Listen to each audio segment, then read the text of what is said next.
like what he said. No, Skip, I needed him to differentiate what's not going to happen.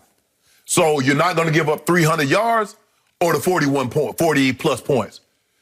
I think he's talking about 307. Okay, so what about Arizona? You gave up 260. You gave up 261 to Arizona and 38 points. Yep. Okay, what about Washington? You gave up 208 and 25 points. So you might repeat those, but you ain't gonna repeat Cleveland. You called L's in all of them. Yeah, but you called hell against Cleveland because it was 307. You gave up 3 bills. Well, if Arizona hadn't called the dogs off you, you'd have gave up 400 against them. Skip, you remember it was 38-0 like midway through the third quarter. I mean, Kyler could have run for 200 himself. Exactly. Right? Skip, look. The thing is that when you play Minnesota, is that you're going to have to play your keys for the entirety of the game. Because if you think they're going to be deterred by not running the football because you stopped them in the first quarter, the second quarter, the third quarter, you're sadly mistaken. Yep. And Chicago, well, Dalvin Cook had 30 rush attempts, Skip. He only had 96 yards, but it just shows they are committed to running the football. That's only 3.2 yards per try. But guess what? That play action was wide open because you got to sell out to stop it. So the question is, Cowboys, are you willing to sell out to stop the run and make yourself vulnerable because they're gonna run the boot on you? Because we want to minimize Kurt, Skip. So the thing is, if I'm the Cowboys, I'm saying, you know what? I want the ball in your hands. Just like Pat Peterson said, I want Andy Dalton to beat us. You got to say, I want First Cousins to beat us. Because if you let them run the football, you're not beating them. Because I want to minimize. Cool wants to minimize Kirk Cousins' involvement in winning ball games. So we're gonna run the boot, Skip. So we're gonna take the flat. We're gonna take the over to the comeback. Off play action. Off play. Yeah. So what you gonna do? We're not gonna have a repeat. Bro, y'all won 2 games. You should repeat. So what about those other 7, Skip? That's only 1. So what about them other 6? You gonna have a repeat of those? Come on, D-Law, bro. Y'all need to get y'all act together. That's what you need to do. You need Jesus in your life. Y'all need help. So whatever y'all got going on, whatever's not going to happen, you're playing it, we're going to give this defense, I heard, Skip, we're going to give this defense a chance. We got rid of all those malcontents. We got those bad apples out of there. Yep. Still catch your nails. And you're going to catch one on Sunday, too. Should have beaten the Pittsburgh Steelers. No, you should not have. Not lost a single game. Hold on, what you mean y'all should have lost a single game? The Pittsburgh Steelers have not lost. Oh, yeah. And they should have lost one at Jerry World 2 Sundays ago. It'd have been so disappointing that y'all hung a loss on them. I must say, I loved what D-Law said.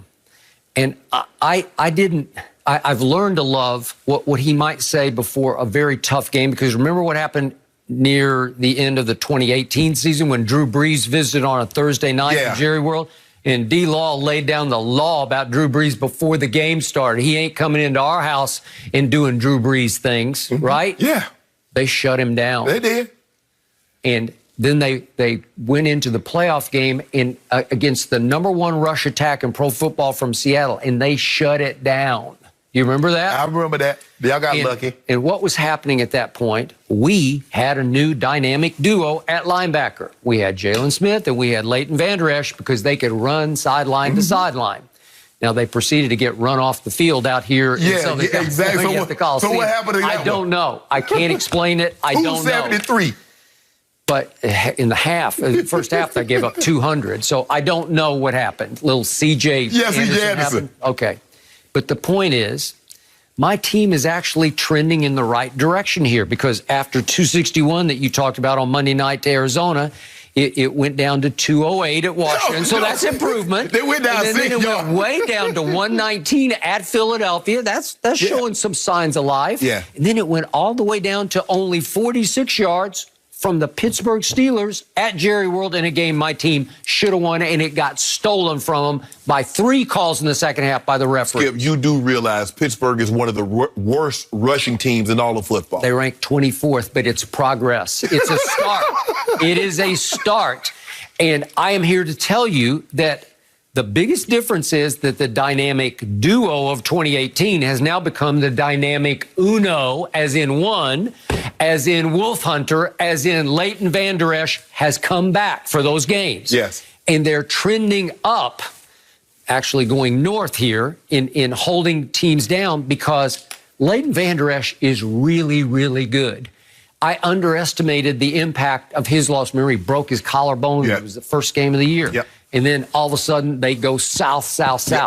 Okay? What do you see in Jalen Smith? You see sort of chicken with his head cut off, running all over the field, like wrong place, wrong time. Every time I looked up against Pittsburgh, Leighton Vander Esch was in some hole stopping somebody. So I trust this defense a lot more because Jerry did something that I did not see coming. He cut all 8 of the free agents. He got rid of all 8 of the free agents, some by trade, but that he signed in the offseason to bolster the defense, to bring experience and some credibility to the defense. They mutinied on Mike Nolan. So Jerry said, I'm siding with Mike Nolan. And he got rid of every one of them. I did not agree with that. I thought Mike Nolan was the problem.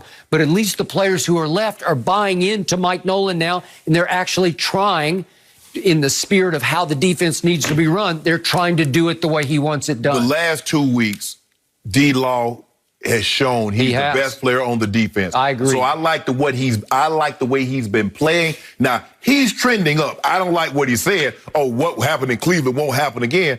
Bro, y'all gave up 260 and 204 against 2 teams after that. Yep, okay, you got me. But I saw signs of life. Even Pittsburgh ranked 24th in rushing. If you hold him to 46 yards, that's saying something. Well, hold Minnesota to 46. Okay, well, you can't. He's the leading rusher. Okay, he averaged 119 a game. Yep. Okay, but I look back at his game log and I say, well, wait a second. You just pointed out the Bears held him to 96 on 30 carries. And then in game number 1, the Packers held him to 50, and then they got run off the field in Lambeau. But the Colts held him at Colts to 63, and at Seattle, they held him to 65. So he's human. You can at least curtail it where you can stay on the field. And I expect that I don't think he's going to go for 200 yards against them. No, but here's the thing, Skip, is that what they have is that rookie receiver, Jefferson. Skip, he's phenomenal. Stud. And they got Adam Thielen, who's better than you think. And every time you look around, they underestimated. You look at it, he got the ball in the end zone. I got it. And so you got your work cut out for. Okay. And Kyle Rudolph, he still make plays. Hey, he's not the swiftest guy, but he still can make plays. And yet, Nick Foles had a horrible night on Monday night, and yet he made one throw that should have been caught. I thought it would have been a really good catch, but it should have been caught. And if he makes the catch, we're having a different conversation. They would have won the game on one Magic Man throw at the end of the game. Skip, I keep telling you, you keep having hopes. And the ESPN broadcasters, they all agreed that ball should have been caught. Which one? The one he threw behind the guy? No, he threw it over his head. It's right there. Anthony Miller should have just sold out. He did. Yeah, he did not. Skip. That's for the game. That's 4th and whatever it was. Well, go look at it. I saw it. Okay, well, I'm just saying it came to that for the Vikings to survive at Soldier Field. I know it's a black and blue division game. It's a tough game. Yes. And they were knocking each other crazy. You know, it's very physical. But now you're coming off a very physical game against a patsy Dallas Cowboy team. I don't know. Would I bet on 7? They get 7. Weren't y'all on the bye? Y'all came off the bye. Y'all should be fresh, chomping at the bit. We got pep in our step. That's what my coach said.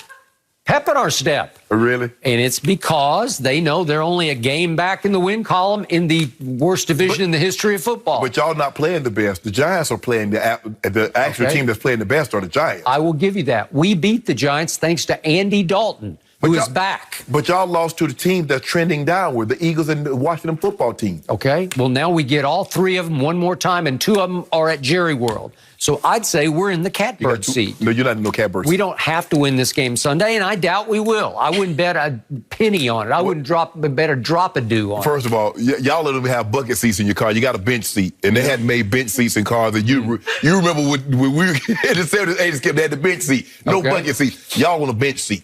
So it's crowded in that Bull Jive division, but y'all not playing the best, and y'all not gonna win that division. I know you're getting your hopes up because what you think? Oh, my coach say we got a pep in our step.